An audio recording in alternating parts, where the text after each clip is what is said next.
Okay, let's see if this works. I'm gonna quilt a Dresden plate. I've marked some points just for reference, and I'm gonna start by outlining some things. And I'm gonna start where I want to do my next thing. So when I come back, I can just continue. Stitch regulated mode, whee!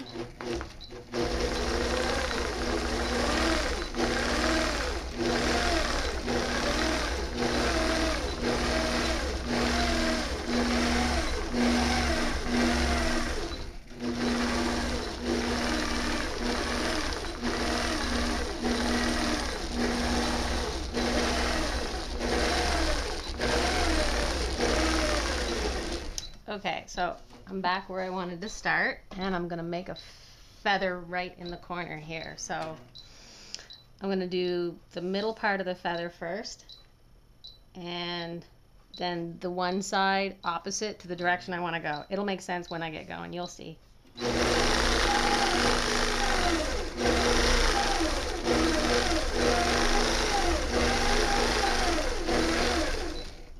Get that out of the way. And I made a little mark up here so I could remember where to stop. Backtrack, back to the start, and down the other side.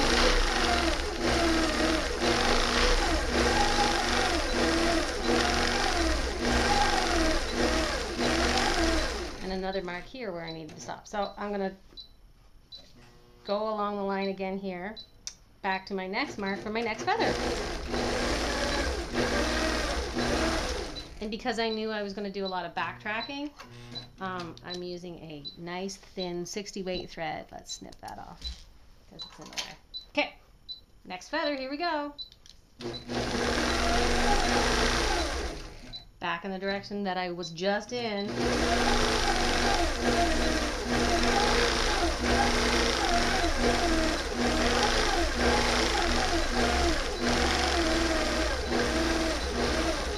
Now the other side of my feather.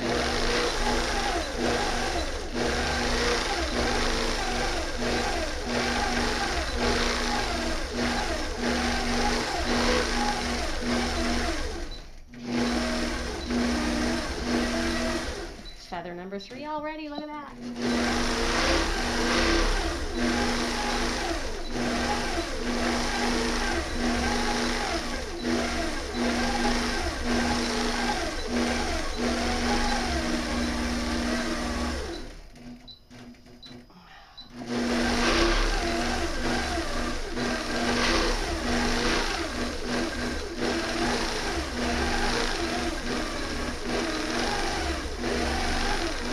Okay, I'm going to do something a little different way up here. I didn't stabilize this block yet, so since I'm really close to this edge, I'm just going to sneak up there, a couple stitches over to the ditch, and then I'm just going to go around my square and come back, because then I can sneak back in. Watch. I love my machine because it does super straight lines.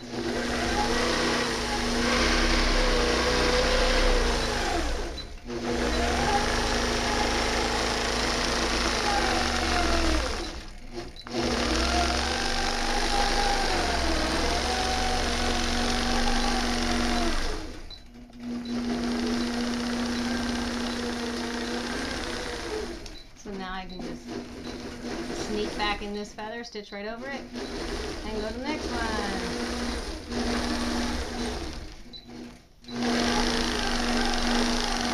Oh, that was big.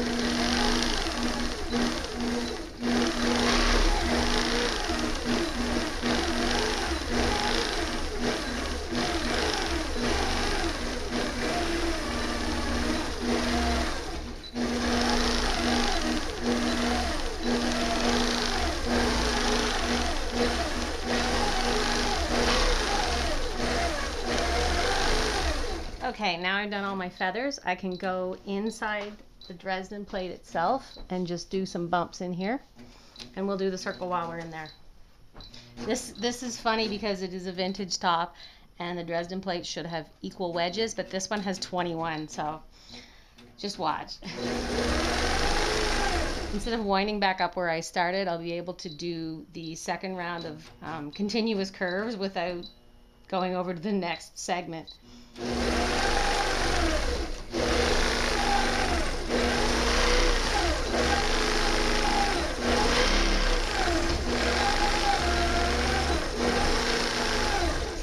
I just curve it a little till it hits the seam and then sort of go down the seam smoothly rather than a straight line or just a curve all the way. It seems to look a little nicer.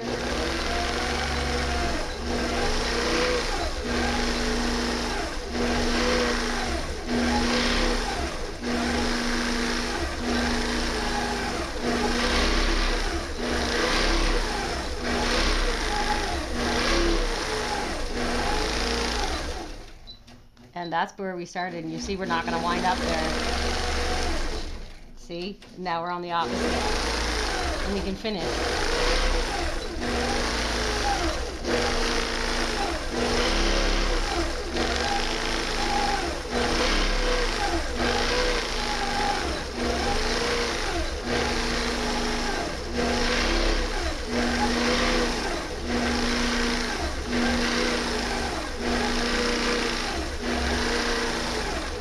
So since I'm near the top here and I know we're almost back around, I'm going to go ahead and do the inside of this circle first.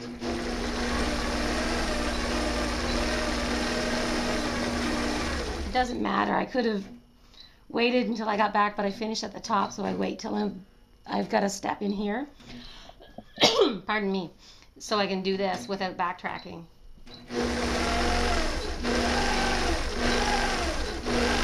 I could have done that at any point. It doesn't matter, just as long as you remember where I finished.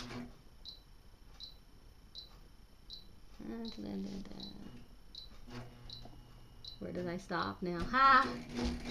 Okay, found it. That's literally the hardest part of this, figuring out where you left off when you can't see it in the prints. Oh, hit my button.